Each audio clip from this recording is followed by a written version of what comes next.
welcome to your go-to Detroit Pistons podcast, The Pistons Pulse, co-hosted by me, Bryce Simon of Motor City Hoops, a former D1 hooper and current teacher, husband, and father of 3 amazing kids. And I'm Amari Sankofa II, Pistons beat writer for the Detroit Free Press. And no shameless plugs of our work today, as we are joined by a very special first-time guest, senior NBA writer for ESPN, the best third of the Hoop Collective podcast, one of my favorite podcasts, and somebody that worked through some technical difficulties with us here at the start of the pod. Those of you that were with us for the 3.5 minutes of the first take know what I'm talking about here. Thank you for joining us and working with us, Mr. Tim Bontemps. Well, first of all, it's very nice of you guys to have me. And as I said the first time, I appreciate your professional intro, which we generally do not have, even though we tape ours and can fix it. And because we tape ours and can fix it, I can tell you that there is basically some kind of 10 to 15 minute delay on every single pod for a tech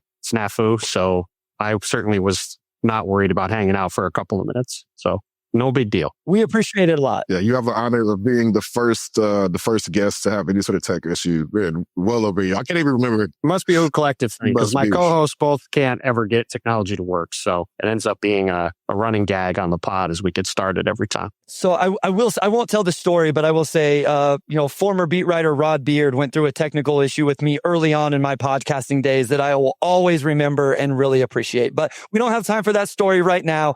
I will just get us right into it. We want to be precious of your time. We know you have to record another pod tonight, the Hoop Collective, which I will listen to in the morning as I am working out. I really, truly enjoy that podcast that you guys do. Tim, obviously, the Pistons are off to a great start. I want to start here, though. Let's go back to the offseason. The Malik Beasley stuff, all of that completely changed what Trajan had to do. We've come so far from 2 years ago where it was before Trajan Langdon and JB Bickerstaff. Maybe speak a little bit about what they did last year moving forward, and then what your expectations were coming into this year, whether they would build on it, stay status quo, or whatever. Yeah, I mean, not to this might sound minimizing of the job that Trajan has done with the team, but I didn't think that there was any sort of really dramatic moves that he made last summer, other than it was just very intentional, clearly from the beginning, that they set out to put a functioning environment around Cade Cunningham and give him the opportunity to see what he could do with spacing and shooting around, right? Like getting Tobias Harris, getting Malik Beasley. None of these were not like earth-shattering moves. You know, they got Ron Holland in the draft, who's an interesting prospect. But again, it's not like he came in and was like some of these rookies this year, right? He's a sort of a long-term developmental guy that's growing into an interesting wing player. But they gave Cade a environment to excel in, and he took a huge step forward, which was the most important thing that happened. And they had a bunch of these young guys get, between Asar Thompson when he got back from obviously the blood clot issue, Jalen Duren getting a chance to play and grow, Isaiah Stewart playing well. Like, you run through the list of these guys, and all of a sudden you get in the playoffs, you get the 6th seed, you have a competitive series with the Knicks, and it's a massive success compared to where things were the year before, right? I think 30 plus win jump from year to year, which is incredible. And then coming into this season, like, to be totally candid, I thought the Pistons were going to have a nice year, but I also thought it was smart that Trajan and the Pistons front office didn't go crazy after the success of last year and was like, all right, pretty clearly to me at least, was like, let's replace Malik Beasley with Duncan Robinson to keep the shooting and spacing.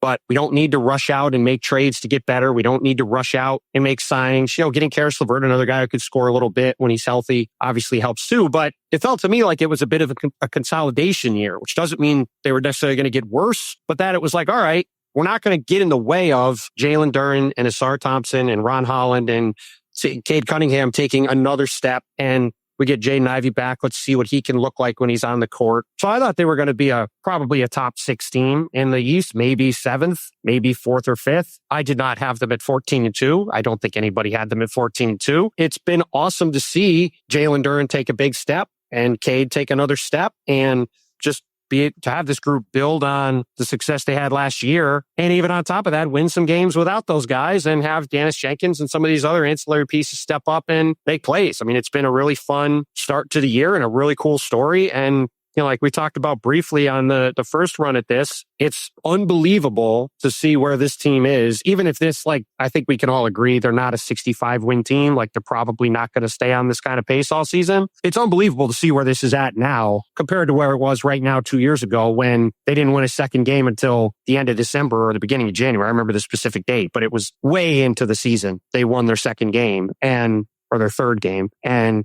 this year, they've got as many wins as they did that whole season, and we're not to Thanksgiving yet. Tim, I caught you in Philly a couple of weeks ago, and I feel like that game was sort of the epitome of everything that's kind of made this Pistons team what they've been through the first 16 games. Cade, rough first half, came alive in the second half, obviously clinched the game with that poster dunk, but just the shot making on display. And I'm pretty sure he's still like the leading fourth quarter scorer. Maybe that changed after Milwaukee, but you saw everything he's done this season. You saw Jalen Duren playing his kind of graceful bully ball and dunking everything under the rim, taking guys off the dribble here and there. Sarr, I thought he was really strong on both ends.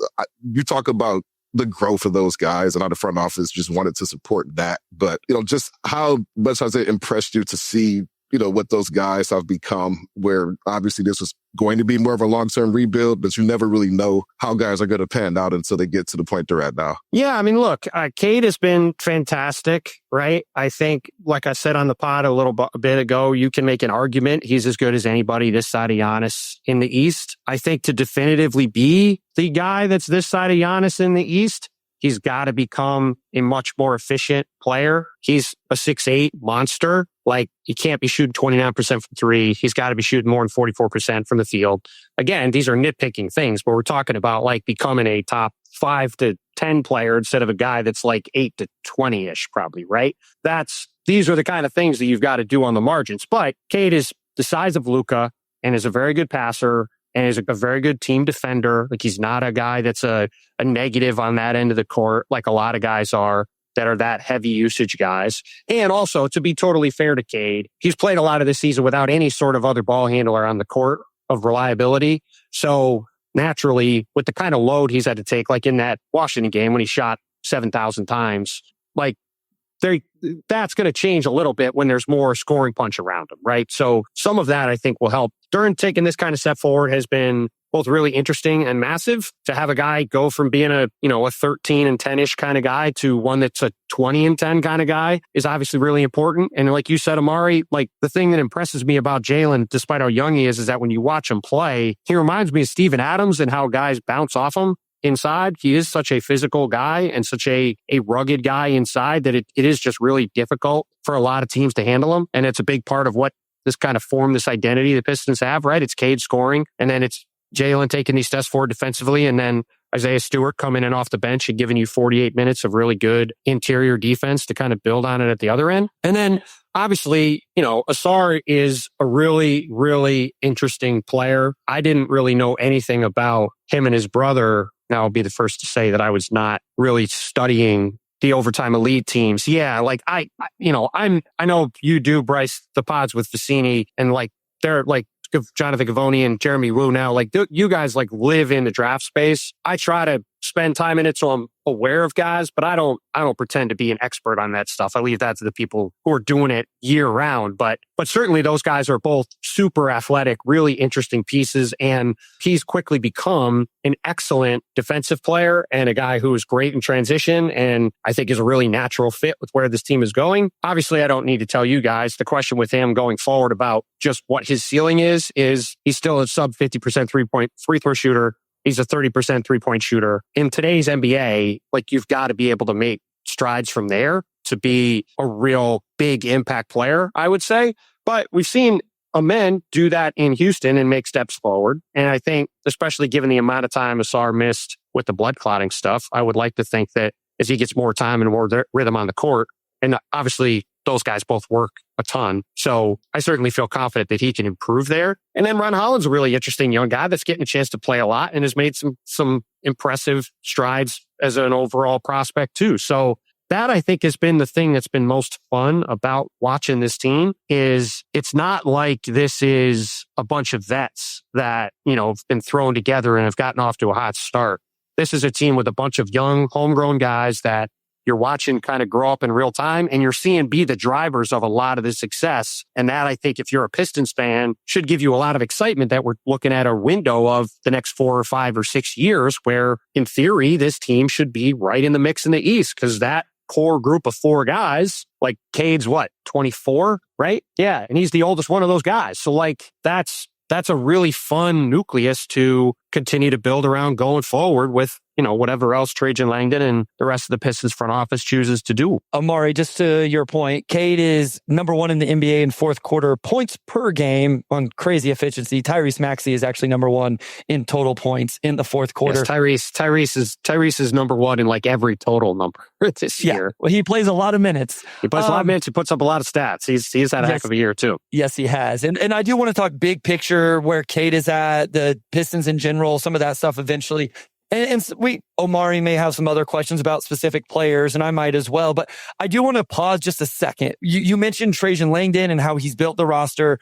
We just went through the roster and the improvements and the growth of all these people, or players. What about JB Bickerstaff right now, Bontemps? Like, I would be hard pressed to believe, Dagnall obviously has an argument. Darko's done a great job in Toronto, but I thought JB had an argument for Coach of the Year last year. And I think as things sit on Sunday, November 23rd, he has a heck of an argument for Coach of the Year right now in the NBA.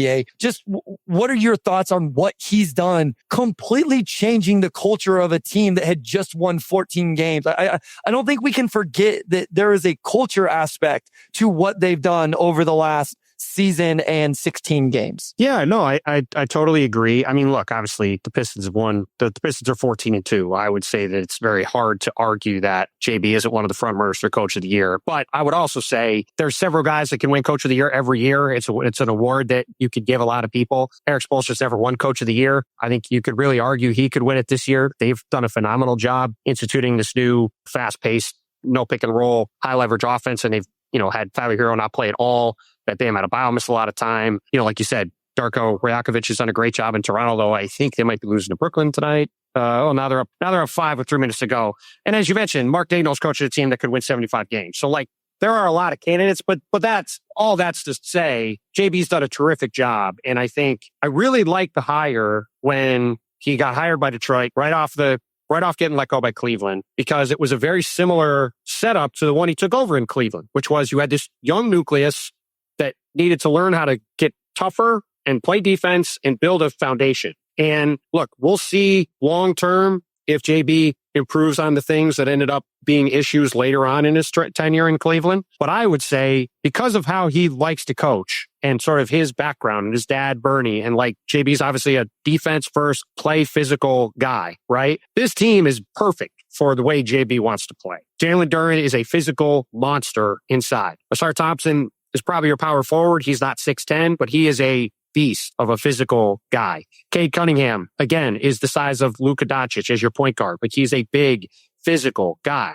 Like, they're just big all across the board. And he, I think, has really helped create an identity for them of being physical and imposing and leaning into that at both ends of the court. And it's in an Eastern Conference where it is so fluid and so wide open right now. I think the thing that has really helped Detroit early on, and again, they're not going to be on a 90% pace all season, but what's clear when you watch the Pistons is they know who they are, right? They have a very clear identity. They know how they want to play. They know what they want to get to. They're very comfortable in that. And especially with how fluid a lot of the league is, knowing who you are and knowing what you're trying to do on a daily basis, it sounds very simple, but there's not a lot of teams that have that, especially right now. And I think it's a big part of why this team is off to such a great start. And I think, to your point, Bryce, he does deserve a ton of credit, because when they hired Monty Williams a couple of years ago, I was like, oh, look, Pistons got Monty Williams. This is great. And that, obviously, we don't need to relitigate why that was such a disaster, but like, that couldn't have gone worse. And to come off of that and get JB and have him come in and connect with the guys the way he has. And I mean, I think the biggest thing is the improvement he's gotten out of Jalen Duren, and really has turned him into an impact player as opposed to a interesting physical specimen, which is what he was the first couple of years he was in the league. I think it's been the biggest part of what's really led to this improvement, beyond obviously getting shooting and space for Cade to operate in. And yeah, he's done a phenomenal job, and it's been a great fit. And as somebody who's known him for a while and been around the Cavs a bunch the last few years, I'm really happy for him that he's landed in this situation and has got a team that I think, like I said, is perfectly suited to his personality and how he wants to coach. And obviously, I think you guys would agree it's a prototypical Detroit Pistons team for the past 50 years. Like, it's Detroit is a blue collar, hardworking, tough city. And the Pistons, this group of Pistons is like tailor made to play right into everything that fan base has been used to for a long time.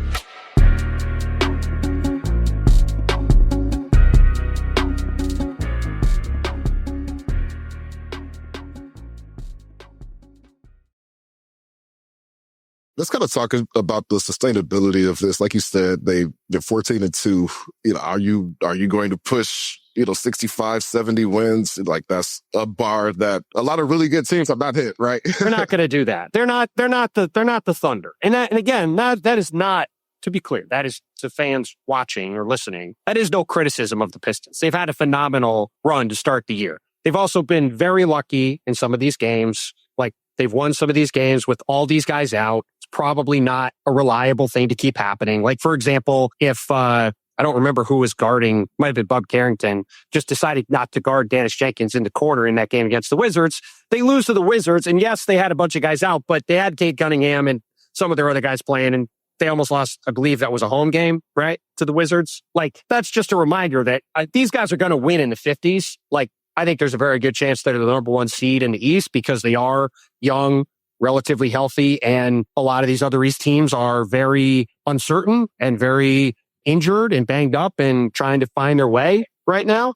But yeah, I don't think they're going to keep up with the Thunder on a 65-win pace this season. I mean, if they do, that's going to be one of the most shocking seasons, I would say, in the history of the league if they wind up with 65 or more wins. There's only, I think, 25 or so teams that have ever done that. And I think even the biggest Pistons fan out there would say this is not one of the 20 or 25 best teams we've ever seen. Yeah, the Pistons, I forget their franchise record for wins, but they're I'll look it up right now while we're talking. Yeah, they're off to their best start since 2005-6. And obviously that was a true championship. That might have been it when they won 64. Yeah, that was it. They won 64 games. Yeah, so this is their best start since then. Yes, so the entire history of the Pistons, they've won 60 games twice. Like, I would say to fans, if the Pistons wind up in the mid-50s in wins, like, they've done that in their entire 78-year history of the franchise. They've done that, I believe, doing quick math, 14 times, winning 50 games.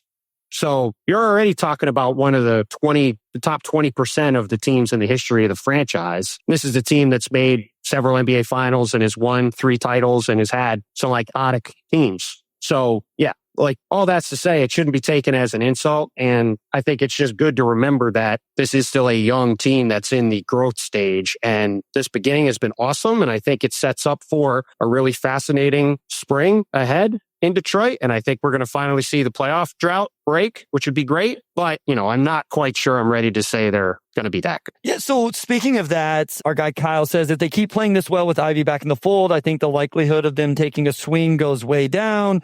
Another commenter, hear me out, my minority opinion, don't trade anyone. I guess to all of that, Bontemps, what do you think? And listen, we still have a large sample of games left. Ivy just came back. I thought he looked good, but it was his first game back. Still trying to incorporate everybody. If I told you had to make a decision on what they do at the deadline based on the data you have right now, is it big swing, small swing, or no swing at all for this team at the deadline? So I would say it's a little hard to say directly like they should do swing A, B, or C, because it's sort of hard to know what's going to come down the pipe. Like, we certainly didn't know last year that Luka Doncic was going to get traded at the deadline. If something like that comes along and Detroit can add some top 5 or 6 player in the league to their team, okay, sure. Maybe they do that. I would say, though, that if I had to guess, I would guess there's going to be something smaller, if anything, if for no other reason than if I'm just on the Who Collective, we say actions over words, right? And the actions of Trajan Langdon, since he's gotten in the job, has all been geared toward allowing this young core to develop and grow. And so I think if they can find pieces to continue to allow that to happen, I think they'll continue to keep doing that. But I'd be surprised if they trade I don't know, they trade all their picks for somebody or they do something really drastic. Like I would guess it's going to be more of a slow burn. Let this grow. Let it see where it goes. And then maybe there's a move to be made to upgrade something marginal. Like if you use, like, say, this year's first round pick and stuff and not anything beyond that, try to get better this year to give yourself a chance to make a deeper run and then go from there. But like you said, we're still 2.5 months from the trade deadline. There's a lot of time left in the season. There's a lot of things left to get sorted out. And there's also the fact that you're looking at a team that's got a couple guys who are going to be up for big contract extensions next summer.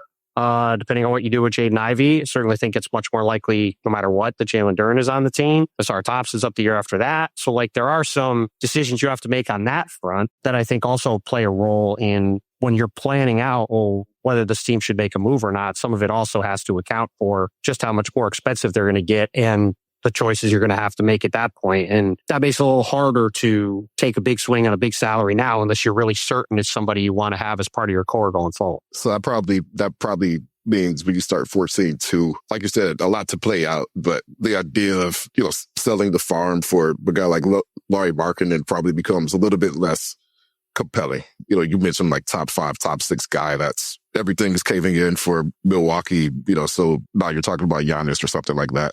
Yeah, I just think in general, fans, media, even some teams have not really accounted for how difficult it's going to be in general to trade high salary players going forward. And obviously, I just got done saying nobody could see the Luka Doncic trade coming. So, like, it only takes one team or two teams to make a trade that people are surprised about. But there's obviously a lot of big name players that are either a bit disgruntled in their current situations or making a lot of money who are big names who are talked about as possible trade candidates for places. And I just think in general, people are going to start to figure out that there's not a ton of appetite for any of them in the open market from a trade standpoint, due to a combination of both there not being a lot of picks out there to trade, period, and teams are operating in a much different space in terms of wanting to take on long-term future money because of all the new rules and restrictions. And, if you're a team like Detroit, and if you want to pay all 5 of those guys, and I certainly think there's an open question as to whether that's actually going to be the case, but if you want to pay 5 players, you look at the Knicks, you look at the Cavs, like, that's your team. You don't have any other players then, right? I think it's going to be interesting to see over the next 12 to 24 to 36 months as these, as the new rules really sink in and people really get their heads around them. Are we going to see more contracts like the one Naz Reid signed in Minnesota? I don't know. Maybe not. I think you're more likely to see teams losing players because they can't afford to have 6 guys making $25 million on the team or $30 million on their team. Or if you have 2 or 3 guys making the max, you can only have so many other guys. So probably sounds like a cop-out answer to fans who just want to know if they're going to make a big swing on a trade or not. But I just do think in general, that is something I'm very attuned to and curious about across the league is I think the idea of trading big name players on big salary contracts, I think it's going to be a lot harder than people think, and it's probably going to be for less of a return than people think. And I would point to the Kevin Durant trade in June as a very good example of that, where if you had said Kevin Durant was going to get traded for the 10th pick in the draft and one starter in Dylan Brooks and one guy that's maybe a starter in Jalen Green, who both make a good amount of money, doesn't sound like a whole lot for Kevin Durant, but that was also more or less what the market was for Kevin Durant. And that's Kevin Durant, who even at this age of his career is still awfully good.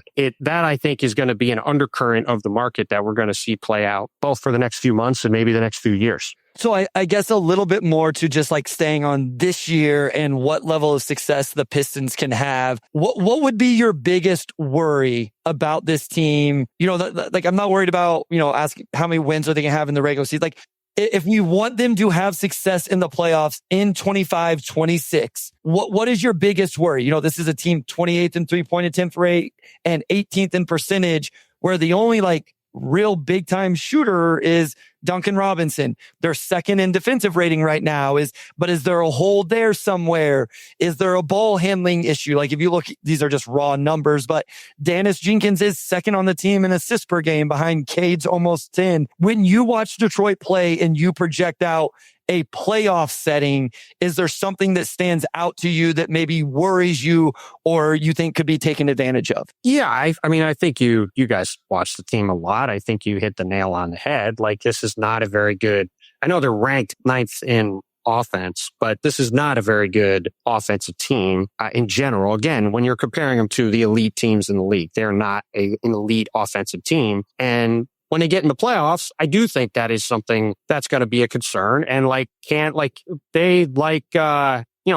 a pretty good defensive or offensive rebounding team, I should say. Just sixth in the league in offensive rebounding. We've seen that become more and more in vogue. And with the size they have, that's a real weapon for them. But yeah, like, Cade's got to be more efficient overall. And they've got to, I would say, if they're looking to add to this team, you'd want to find a guy that is going to be able to give you some more consistent scoring punch when you get into those situations. Now, maybe Jaden Ivey could stay healthy and grow into that kind of player. Maybe if they have Tobias Harris and Ivey and Karis LeVert all healthy, maybe that's enough. Maybe Cade continues to take a step forward. Maybe Ron Holland and Asar Thompson get better as the year goes. Like, there's all these different ways where they could fill in some of those gaps as the year goes on. But I think if you look at Detroit and say, what's the thing that's going to end up costing the Pistons in a series sometime in the spring? It's probably going to be they're going to run into a team, whether it's the Knicks or the Cavs or the Heat or whoever, that is able to dial it up to 130, 135 in games, even in the playoffs, the way the league is played now. And they just really can't keep up from a shooting standpoint and a scoring standpoint, despite the physicality that they have and the defense that they have.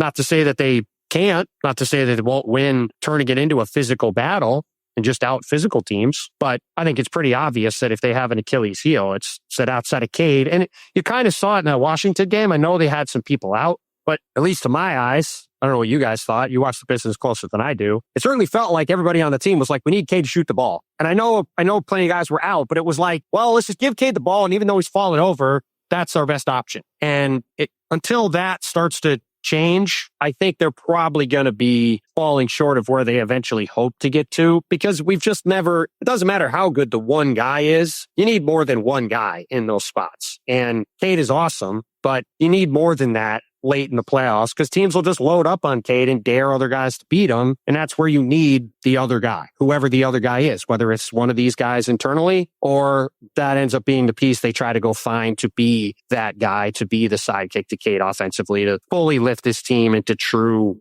contender stats. So two teams that kind of fit the same parameters the Pistons are now. Young team, rough defensive style. Last year, you look at the Houston Rockets and the Orlando Magic, who I think both had the same issue in the playoffs, where they just couldn't buy a bucket when they needed a bucket. And then both teams, you mentioned Houston, but they both have the same offseason plan of consolidating and trying to fix that issue. And obviously Houston gets Kevin Durant, and then Orlando gets Desmond Bane.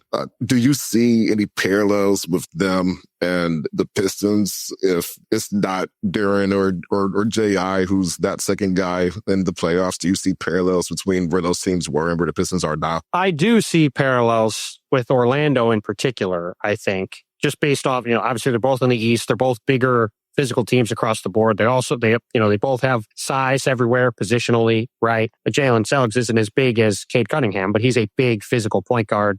Desmond Bane is not 6'8", but he's a physical, strong 2-guard.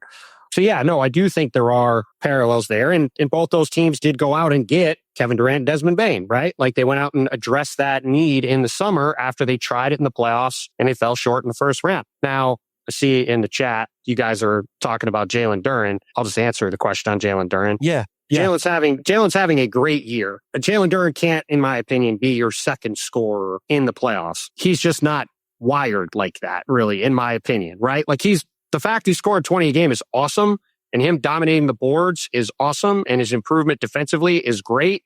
But you need a second perimeter scorer in the playoffs, in my opinion. And like last year, my question all year about the Thunder was Jalen Williams good enough to be the second guy in the playoffs, right? They had Shea. They had this shooting around Shea, but you have to have another guy. And the year before, they get in the playoffs, and what happens in the second round? Jalen Williams was awful, right? Had a bad series. They missed a ton of shots they could have made against Dallas. They lose to Dallas. And that was the whole question last year. Is Jalen Williams going to be good enough? Jalen Williams is going for 40 in finals games with a busted wrist, right? Jalen Williams is obviously good enough. Now, the Thunder might be a dynasty, so it's a little hard to say, are you going to be the Thunder? But if you look at where the Pistons are right now, there is no Jalen Williams on the team. And like that, whether Cade is obviously not quite Shea, but he's really good. But the question now to me is, you've got Duren and Isaiah Stewart inside. You've got Ron Holland and Asar Thompson that are very interested. It's a very interesting wing combo going forward. Two athletic, long guys can really guard. Like, you've got an identity as a group, but the question is now, can you find that second guy who's a guy who can really go get you buckets in a playoff series? And is that Jaden Ivey? Is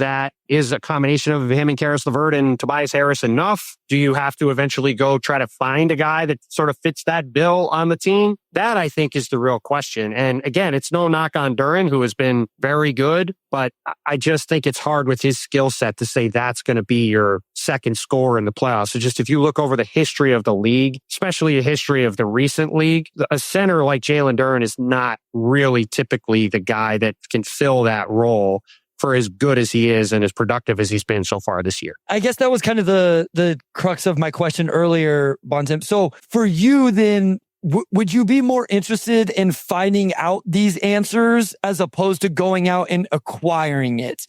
Or would you be more interested in seeing, I agree with you in general that the archetype of Jalen Duren isn't normally your number two option. Jaden Ivey hasn't either had the opportunity or been able to sustain being that number two option. Obviously, we didn't get to see him in the playoffs last year. Would you be more interested in getting the data collection from these guys, even if it means maybe coming up short, than you would in either taking a swing on a Lauri Markkanen or Trey Murphy, not even saying those guys would be available, or even a shorter term version of that? I'll throw out Zach LaVine just as an example. I'm not saying that they should do something like that, but there's an argument of hey, go get LaVine just to do it for a couple of years. Which would you be more interested in seeing if you were Trajan in terms of data collection or whatever? I would say that it's hard for me to see any world where Detroit is truly good enough to win this year, if we're being honest, right? Sure, I guess if Luka appears and winds up on the team, then yes, if you have Luka and Cade, you could win. But for as great as the Pistons have been, and they've been great, I truly think the Thunder could win 74, 75 games. I think they've got a chance to be a dynastic team.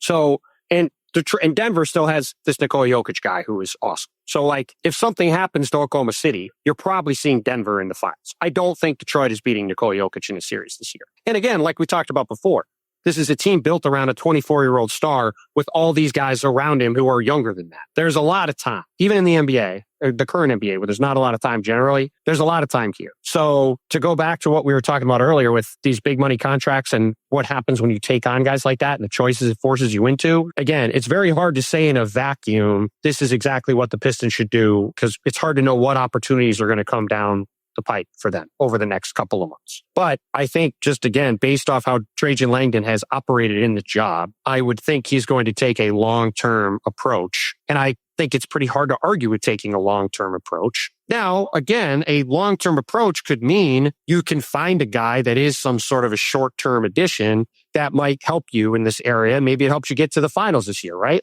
I think that would make sense if you could do that. Saying damn the torpedoes and blowing all your draft picks on somebody that you're not certain is going to get you to that level right now, I just don't think makes a lot of sense based off of where the Pistons are sitting and the team they have going forward, and the fact that this isn't a Toronto Raptors with Kawhi situation, or you're not the Warriors with Steph Curry and you have a couple years left. In theory, this could be another 8 years like this or 9 years like this. It's got a chance to be a really long, fun run. So I think with the uncertainty in the East, with how wide open it is, I think we would all agree, real questions about some of these things with these younger players, not to try to be negative, but there is a world where Ron Holland plateaus and Asar Thompson doesn't learn how to shoot, and Jalen Duren is averaging 20 points early in the year, but he settles back in as a 15 or 16 a game guy. And then there's still a very interesting team, but the whole picture looks a little different then. And then maybe you have to adjust things, right? So all that's to say, I think for as fun as the beginning of the season has been and as great as the team has played, I would argue it gives you probably more latitude to just let it play out, let it see how things go.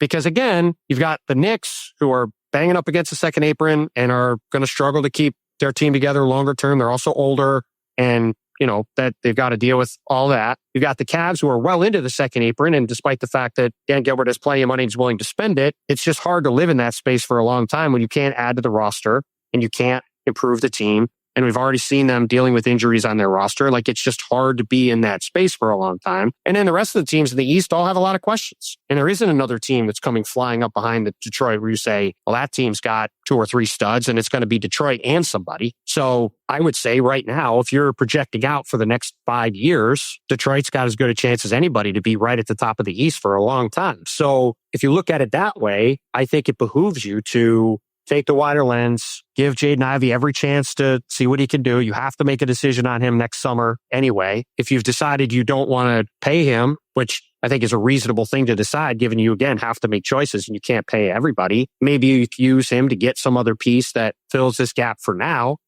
But I would say it's either a short-term move, like, I don't know if Zach is a perfect fit, but somebody like that, that's on a short-term contract that maybe can step in and try to be that guy for you right now. And you think, all right, in a couple of years, he'll cycle out and we'll have to find a longer-term fix and probably isn't going to cost us very much in terms of draft capital or anything. Or you just let it roll with this group, see how it is, and then make your decisions on, what you're giving Ivy and Duren next summer and what your offer is for Asar Thompson, and figuring out what your salary structure is going forward, and then deciding what you got to do from there. We could stay on that topic right there on Duren. And I think he's sort of an interesting evaluation just from what that next deal could look like. Like you say, he's a 20-10 guy right now. The defense has improved. He's been one of the best bigs in the league through the first 15-ish games of the season. You also mentioned, what does that ceiling look like in the playoffs? How much does that play style translate in those high leverage situations where you need elite shot making? How do you value a player like that? I feel like centers have kind of just been in this weird space of, different teams value different aspects of their skill sets differently. But I thought in the playoffs, it was undeniable that just Duren's raw productivity, I thought did a lot for them in the playoffs. And then this season as well, just everything he does, he just kind of overwhelms teams. How do you value a guy like that, where obviously there's still some limitations on how he's going to do defensively in the perimeter and things like that as well? It's a fascinating question. And I think it's really going to be interesting to see what those negotiations look like. Because, look, Jalen Duren's had a great year, right? He's had a really great year. He's made meaningful strides forward. He's played awesome. On the other hand, and I'm not saying he is this guy, so I want to preface this by saying this now so people don't get mad at me. DeAndre Ayton had an incredible run in 21 and helped get the Suns to the NBA Finals, right? And that offseason, there was a lot of discussion about, should they give DeAndre Ayton the max? And he ended up not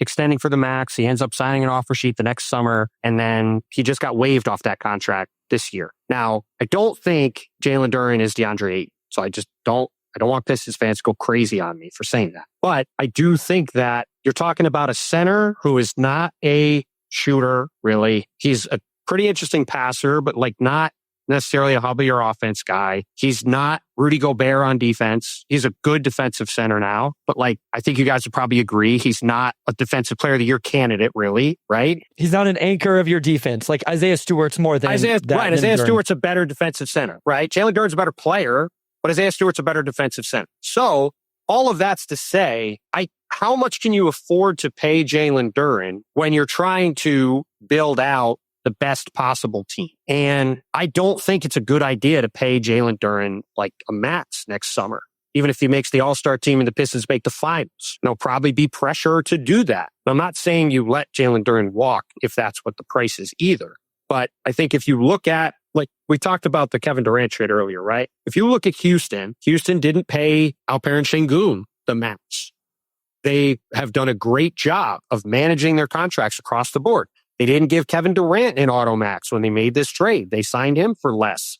They got Fred VanVleet on a good contract. They've done a great job managing their salary cap. And so that's allowed them to have a really deep team. And I think going forward, to go back again to some of the big picture stuff we've talked about, I think the goal for NBA teams going forward has to be to figure out a way to have 8 really good players on your team. Because if you can have 8 guys, that to me is a real separator when you get to the later stages of the playoffs. You look at the Knicks last year. Knicks had 6 or 7 guys. People yelled at Tom Thibodeau to play guys at the end of the bench, but they didn't have 9 clear options for him to play. They just didn't. They had 6 or 7. the Cavs were a top-heavy team. The Denver Nuggets are a very top-heavy team. Like, that led to all the changes that happened there last year, right? They couldn't figure out enough bench play around Jokic to be good enough to hang in there with the Thunder. Like, to me, that if you can figure out a way to manage your books and have 7, probably even 8 to 9 good to very good players on your team, when you have a stud like Cade, for sure, leading the way, that is, to me, the formula that's going to be what's required to both navigate a season where we know the wear and tear on guys, you have to have enough depth to get through the season, and also to be able to play the different styles necessary to get through the playoffs, to get to the finals, to be a true championship contending team. Look at Oklahoma City. Again, like, that's obviously the star everybody's shooting for, right? They've got 12 guys. Like, Jalen Williams hasn't played 1 second this season, and they're 16-1. And they were up 20 today on Portland, up 25 on Portland in the fourth quarter. They're going to be 17-1, and their all-NBA forward has not played 1 second. So, because they've got Alex Caruso and Aaron Wiggins and Isaiah Joe and Isaiah Hartenstein and Lou Dort and Cason Wallace and AJ Mitchell. And like, they've just got an insane amount of guys. Now, everybody's not the Thunder. I get that. But if you're trying to beat the Thunder, you've got to be able to go toe-to-toe with the Thunder. And that comes down to, how do you fit all these guys in this new salary structure? And like, you could auto max Jalen Duren next summer if he makes an all-star team this year and he's a borderline All-NBA or All-NBA player and the Pistons make the conference finals. Like, nobody would say that's a horrible contract at that point, right? Like, he had a great year. But if you do that, it's going to cost you one or more players down the road. And so that's where I think the job gets really hard for Trajan Langdon and for the Pistons front office. And I think as we go forward across the league, not just in Detroit, like, unless you've got a super duper star guy, like Cade, max Cade, make sure he's your franchise guy, you have him there. Everybody else, you've got to be really disciplined, I think, in how you negotiate on every contract, because the extra $5 million could be the difference between keeping a critical piece or losing somebody. Like, maybe in 2 years, you can't have Isaiah Stewart on the team and maybe you can't re-sign Ron Holland, or you can't keep Jaden Ivey, or you can't, say Dennis Jenkins becomes a legitimate 7th guy. I mean, he's been a hell of a success story so far. Like, maybe you can't keep him. Like, maybe you end up with a 5-man rotation and you are struggling to fill out the bench. And all that sounds like I'm banging on Jalen Duren, which, like, he's been awesome. And I love watching him play. And the way, like I said, it's amazing watching guys just bounce off him. Like, he's been incredible and his growth has been awesome. But I do think that just across the board, teams have to be extraordinarily disciplined on how they negotiate this stuff going forward. And I think you're going to see with a team like Detroit, with a bunch of high draft picks, one after the other, like, these are the kind of conversations and the kind of choices you're going to have to make. And if you look at like Atlanta doesn't have quite a Cade on the team, but like the Jalen Johnson contract they have him on of 5 years at $30 million a year, that's going to become one of the best contracts in the league. That's getting him on that extension could be the difference between them keeping Nickeil Alexander-Walker in 2 years or losing. It's part of why they're able to sign Nickeil Alexander-Walker this summer, who's an awesome player and a great fit for them. So I know fans don't want to hear about owners spending money. I'm not really trying to make this about owners spending money, but when you have a team that's got this kind of potential and is this good and is starting to head in this direction, to me, the whole job of the front office now is to really start planning out, okay, if we give Jalen Duren $25 million a year, $30 million a year, $35 million a year, $40 million a year, what does that mean for the different choices we have to make with the roster?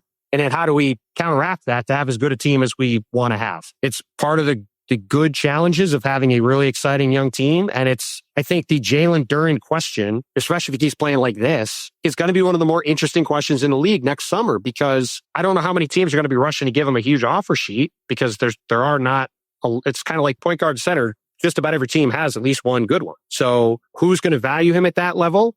And conversely, can Detroit get him at a number where he's going to feel happy and everybody's going to be in a good position, and you could still have the salary flexibility to keep all these other guys? It's a really interesting thing. And, my understanding was he wanted somewhere in the neighborhood of $30 million or more in an extension. Didn't really get close to getting done. It's my understanding. I was with the Pistons on that, and he's come out and played out of his mind, which is fantastic. If you're the Pistons, this is exactly what you want. Ultimately, all these things are very good conversations to be having. And what it means is, even if fans are annoyed to hear it, it's that your team is ascending and exciting and on a good path. And this is the kind of stuff that even Oklahoma City is going to have to decide over the next year and a half with Lou Dort, Isaiah Hartenstein, and Cason Wallace, and all these really good players they have. Like, they can't keep all their players. So that somebody just put that up there. How do they keep them? They don't. They're not going to keep all their guys. They're going to have to make choices. Everybody's going to have to make choices. So that's where I think the teams that do a really good job negotiating these contracts, as boring as that is, and it's not throwing all the picks in a big star trade, that I think is going to be the real separator. And I think you've already seen it with Atlanta and Houston. They put themselves in really good situations because they've negotiated good contracts. And I think early on, like, Trae just did a really nice job getting vets on short-term deals that make sense, that giving them a lot of flexibility. But the rubber's going to hit the road on Jalen, on Asar, on Ron, on Jaden Ivey. Like, those extension decisions and where they land and what they decide to do, that's going to be the thing that determines what the course of this group is going forward, and then what moves they have to make to try to make it work around it.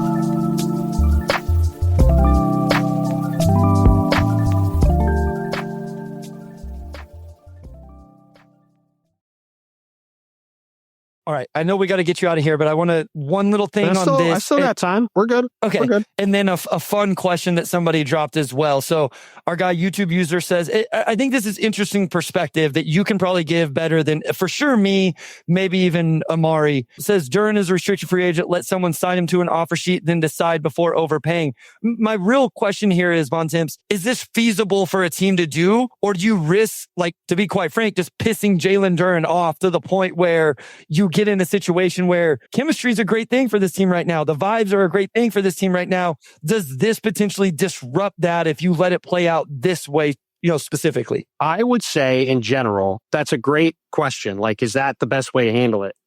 It's kind of like the trade thing. And it's going to sound like a cop-out. I don't know if necessarily the answer is, well, just have them go find an offer. But to me, it is really hard. To your point, Bryce, it's really, really hard to have these negotiations and have everybody feel good. Even for like us and average people, like, going through life, like, any kind of salary negotiation for anybody is hard. Everybody wants to make more money. Everybody wants to advance. Everybody wants to have more. And like, it's sometimes they go really well and everybody's treated fairly and it ends really well. Sometimes you come out of it and you feel miserable and you feel like you were treated poorly and you're not happy and you don't feel valued.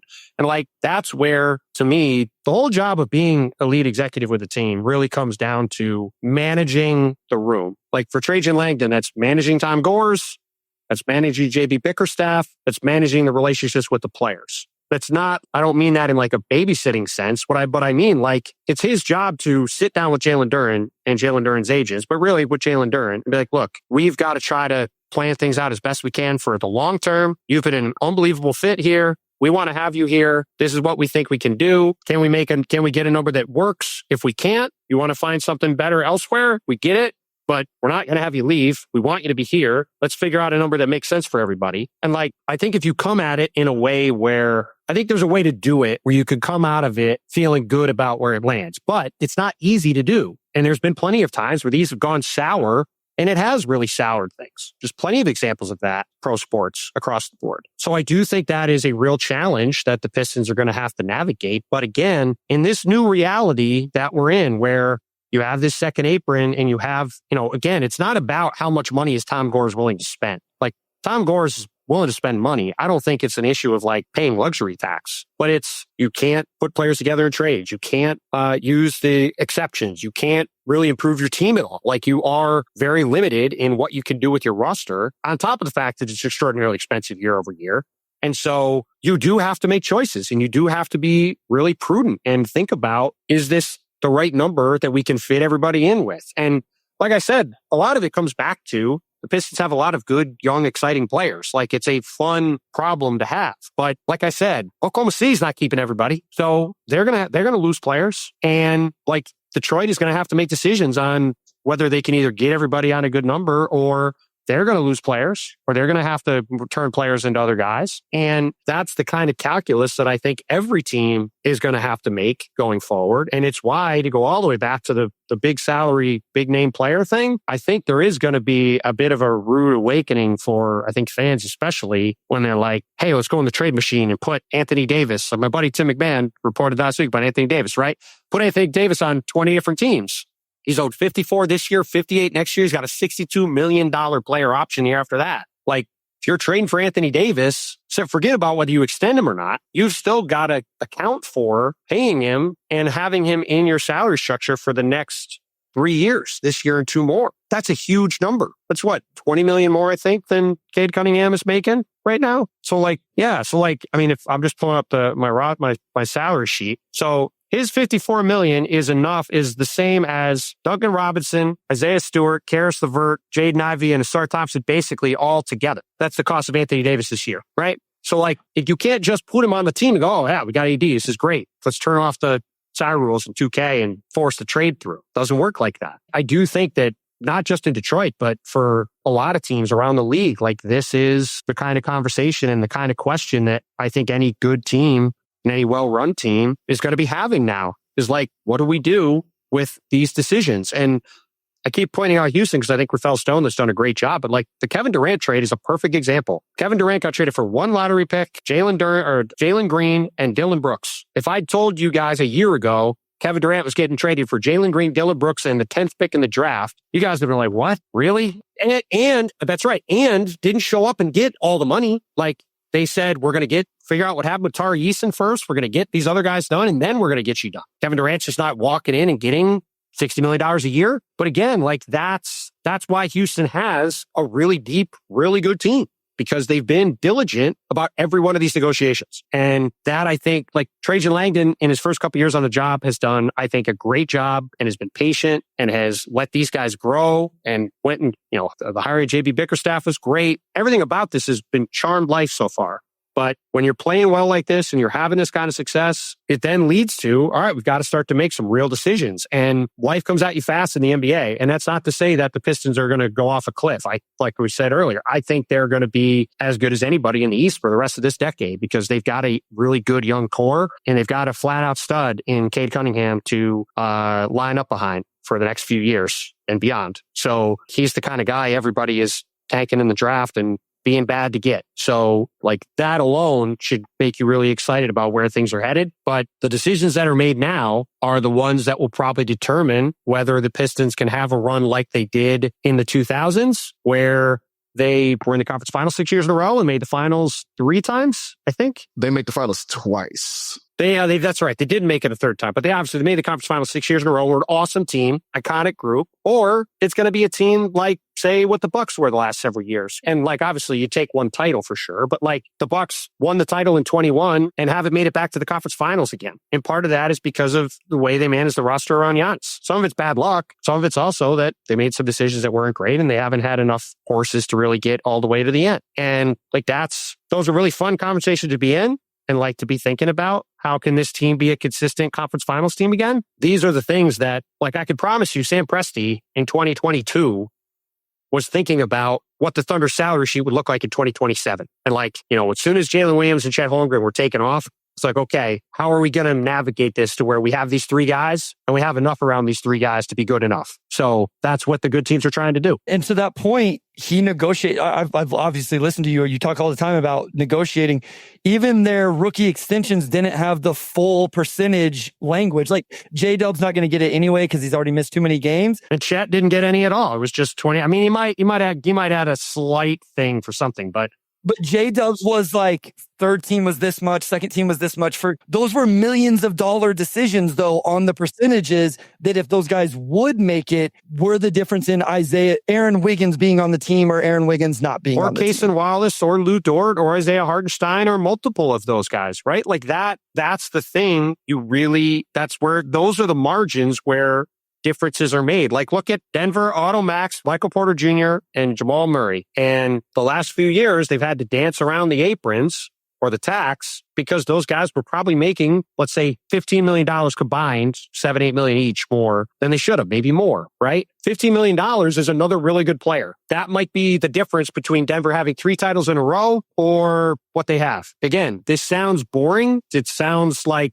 oh, you're just trying to keep money away from players or whatever. But the NBA is more or less, you'll probably be mad at me saying this, but like it's more or less a hard cap system. And you've got a couple teams that are going to be in the second apron every year, and everybody else is going to be trying to stay below it. And that means you have finite resources to build your team. And so, like I said, what Detroit decides to do with Jalen Duren and Jaden Ivey and Asar Thompson and Ron Holland the next 3 years is going to be massively important. And the choices they make on those guys and the amount of money they get, like I said, it's going to determine whether you can afford to keep Dennis Jenkins, whether you can afford to keep Isaiah Stewart, whether you can afford to keep Karis LeVert, or you can afford to go trade for a guy to be the upgrade that you need. Like, OKC had the ability to go get Alex Caruso and Isaiah Hartenstein. Maybe this team can find that veteran piece to fill in either through trade or free agency to be that guy that gets them over the hump. But you've got to be able to position yourself to financially survive in this new reality. And that means that, to go back to your original question, Bryce, like sometimes these negotiations can get tricky, and it's the front office's job to try to do it in a way where you're fair to everybody and you explain what's going on. And when you get to the other side of it, you make sure everybody's feeling good and you keep the train rolling. And if you can, life's pretty good in Houston. Life's pretty good in Oklahoma City. Like, life's pretty good in Atlanta. Like, it's early days in Atlanta, especially, but like Houston, like Alperen Sengun easily could have got the max, and many places would have given him the max. He made the All-Star team, I believe, the year before, and he's a terrific young player. And he got signed for not way less, but less. And that contract's a huge value now. And like, again, those margins are what's going to really determine how deep your team can be. And I think especially with the way the league is now, the deeper you can be, it's just going to be such a differentiator over the 82 and it's even over the 16 to be able to hold up and keep up with the physical demands of playing. And I think we've already seen it. The older teams are really struggling, and the teams without much depth are really struggling, for the most part, unless you have Nikola Jokic, struggling. And so if you're going to lean into that model, okay, you're paying Cade a 30% max. Now you got to figure out how you're going to build a team around them. And that requires some hard decisions to be made. I think the fact that we're getting to talk about that and not trying to break a 28-game losing streak anymore is pretty good. And that's what I would say to any fans who are annoyed hearing all this. Be like, man, why are you like talking about what sounds like depressing stuff? That's what I would say. I'd be like, this season's been super fun. I've watched a ton of Pistons games. It's been great to watch. And these are the kind of conversations, even though they're not like thrilling to have. Having these conversations means your team matters. And you're not like, none of these young guys are any good and we have to start over again with another whole rebuild, right? This isn't the dog days of the 2010s for the Pistons. This is a team that's going to be good for a long time and exciting. And, we're going to be talking about them for, like I said, for probably the rest of this decade. Yeah. This is a combo that's jarring for some fans because, again, we lived in the draft world. Is there anybody worth paying world for so long? And this conversation is the conversation that teams like Boston, Denver, Milwaukee, they've been in this world for a while. Like Boston had to trade everybody this past offseason because literally they just exhausted their ability. They were going to be a $500 million team. If they'd won the title, maybe they would have done that for 1 year. But like, they weren't going to live in that space forever. That wasn't even because the draft pick stuff, is because they were going to cost $500 million. Like, can't afford to be a $500 million team. Yeah, and other teams have been in this space. So the Pistons just getting here, fans need to realize that these conversations are only going to become more frequent as we get closer to restricted free agency, as the Pistons continue to win and they get into that next plateau of, okay, they're actually contending. Yeah, every other good team has lived in this space for a while. So these conversations are just starting for the Pistons, but this is a preview of what it's going to be for a while. All right, Bontemps, you've been here far too long, but I want to ask the question that has the highest chance of you getting aggregated. And quite frankly, having just met you, and hopefully not the last time I get to talk with you, I hope you get aggregated with this one. Sean from Half Court, great Pistons content creator and beat writer himself. Tim, if you had to survive on a deserted island with a Hoop Collective member, who would it be and why? This is very easy. Our producer, Jackson, for sure. He's 27. He's incredibly resourceful. He's not old like my co-hosts are. I love those guys. But yeah, if I'm trying to survive out there, I need somebody young, because I'm not young either. So I'm going with Jackson. He found a loophole in the question, and if I'm out there with McMahon, McMahon and Brian, I can't handle basic technology in our lives now. So if I'm out there with one of them, we're just cooked. So I gotta find somebody who can hopefully get me through. So can they hunt and fish? That's what I mean. Yeah. Those guys are not. I mean, I grew up on a farm. I can handle myself a little bit, but those guys aren't doing it. So I'm going with Jackson. He's resourceful. He'll figure out a way to get us out of the mess that we're in. So if you guys don't know, one, you should be listening. Jackson is our super producer on the podcast who like Wes for you guys is the guy making sure that he's the reason why our podcast even gets on the air, and he occasionally pops on, but he's great. So it's really a 4-person pod, even though he's kind of a silent partner, and I'm going with him for that answer for sure. But it's a great question, and it did make me laugh thinking about seeing the Big Star window on a deserted island, not sure what to do. You'd just be looking around going, where are my servants? So I love it. I love it. All right. Thank you so much, not only for joining us, but the amount of time you gave us this evening. We know you have to go record another pod, which, like I mentioned, I will be listening to in the morning. So before we let you go, for anybody who doesn't know where you're at, where they can find you, all of your work, I want to give you a chance to plug all of that stuff, please. Oh, sure. Yeah. I mean, as you guys have been very kind to say, we do the Hoop Collective 3 times a week. McMahon and I are on either 3 days a week or on Mondays and Wednesdays. It'll be on Monday and Wednesday this week. Our Friendsgiving episode will be Wednesday with pretty much everybody on our staff, which is always fun. Yeah. Then all my work is at ESPN.com. Got a story run on Friday looking at all 30 teams in the league. Talk about Jalen Duren in it, and have some stuff coming this week too. But yeah, find my work there and listen to the Collective and try not to have me break your TV. We're on SportsCenter. Thank you again. O2, take it away, my guy. Yeah, thank you so much for joining us. Always great to talk to you, Bontemps. Big thanks to our audio producer, Robin Chan, our editor-in-chief, Nicole Avery Nichols, and big shout out to Wes Davenport, as always. And we'll talk to you all next week.